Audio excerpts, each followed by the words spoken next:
New theory may have finally solved the disappearance of Malaysia Flight 370.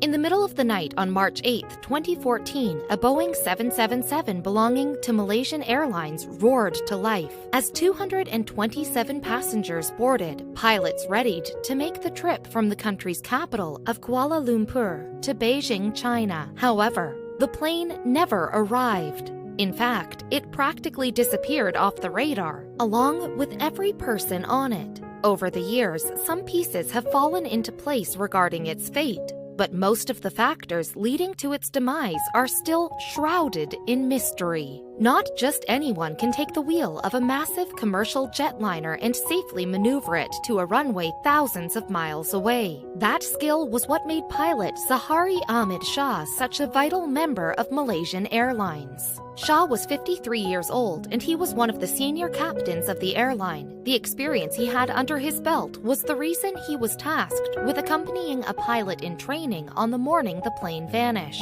The trainee was 27-year-old Farik Hamid, and Malaysian Flight 370 was slated to be his last training flight before his final certification and official membership into Malaysian Airlines. It was a certification he'd never receive. There was no reason to think anything suspicious was going to happen when the flight took off from the runway like it had done hundreds of times before. The passengers on board, like any flight, expected a safe trip.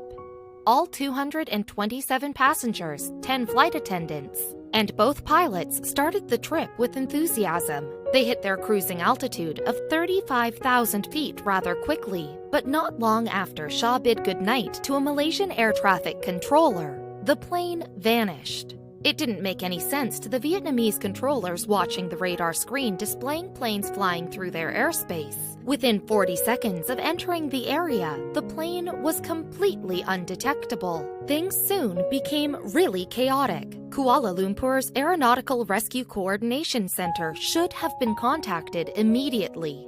But they weren't. It took hours before any kind of emergency response was issued. People's heads started swirling. Terrorism was a natural theory, but the fact that the plane briefly popped back up on the radar heading in a completely different direction shortly after disappearing dispelled the theory.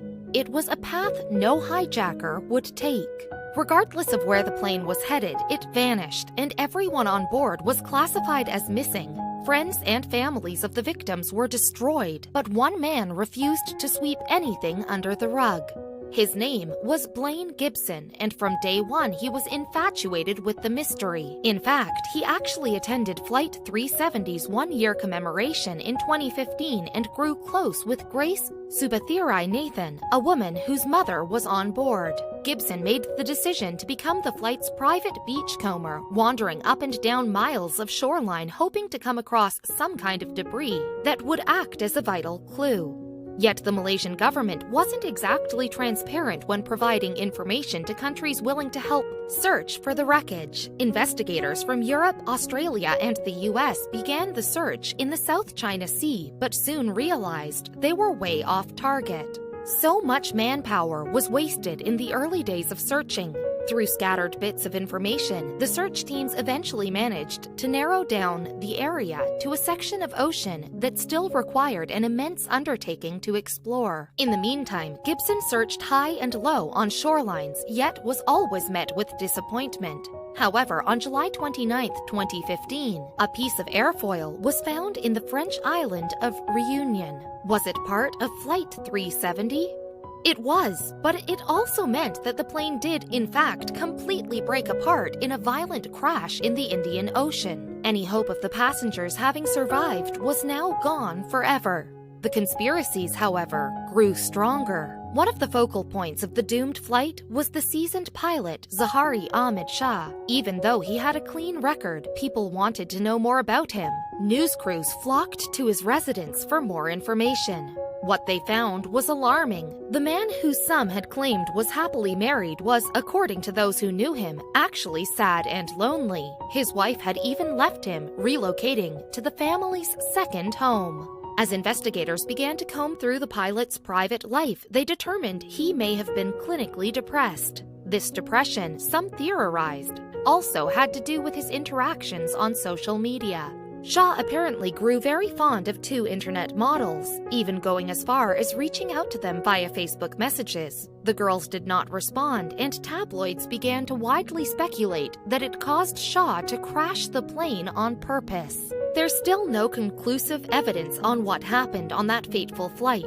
Like any unsolved mystery, all we can do is wait. Experts are now beginning to draw some clues from another famous flight disappearance that might be more similar to Flight 370 than we originally thought. Back on New Year's Day, 1985, Eastern Airlines Flight 980 was preparing to depart on an international trip from the waterfront city of Asunción, Paraguay, to sunny Miami, Florida. With scheduled stopovers in Bolivia and Ecuador, the flight was shaping up to be an enjoyable tour of South America. But because the airport at Asunción didn't see much regular traffic, Flight 980 was to be flown on a large Boeing 727 airliner, a craft much larger than those typically transporting small numbers of passengers.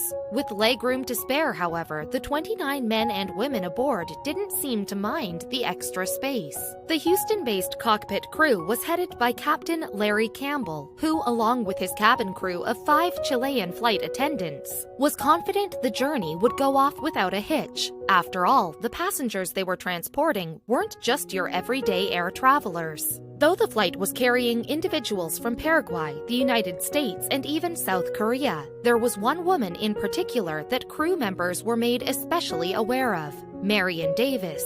As the wife of the U.S. ambassador to Paraguay, her safety was of the utmost importance.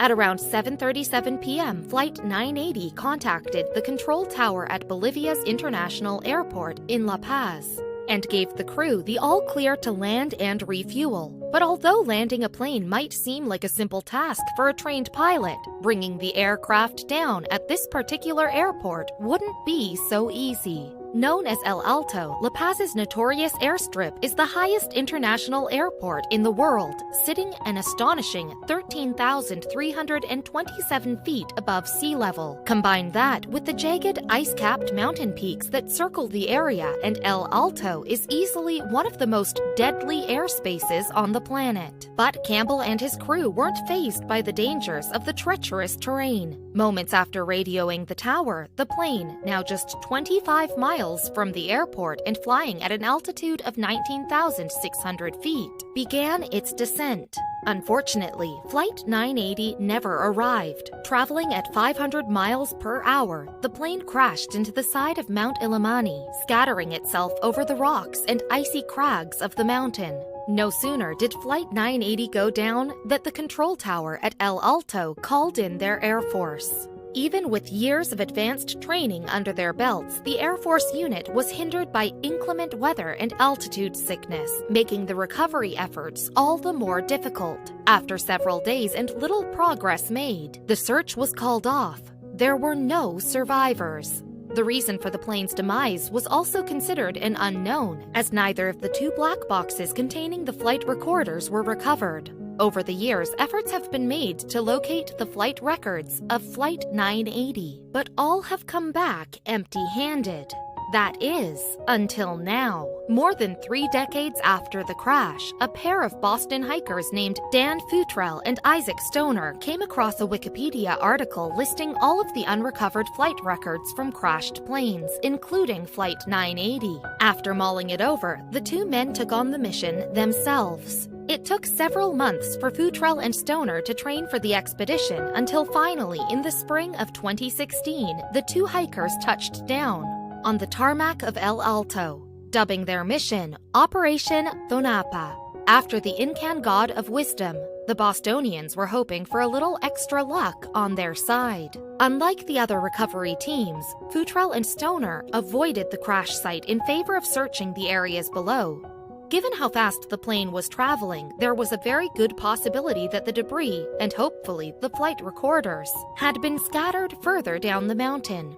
By that logic, the men focused their efforts on exploring a stretch of terrain a good 3,000 feet below the wreckage. And no sooner did they begin combing the area that one of the hikers made an impossible discovery. It was a black box, Futrell and Stoner also discovered a roll of magnetic tape that they believed to be the flight records. But unfortunately, both the black box and the tapes had sustained heavy damage. If the recordings were unreadable, then the truth behind the crash of Flight 980 would be lost forever. As the hikers continued to explore the wreckage, they tried to compare the clues they found with some of the theories about the crash. One theory was that the control tower crew misdirected the flight as a result of a post-New Year's Eve hangover, while another suggested something far more sinister. Eastern Airlines was no stranger to criminal investigations. This theory that the plane's crashing had been a result of its involvement in some illicit activity seemed too far-fetched to the hikers to be true.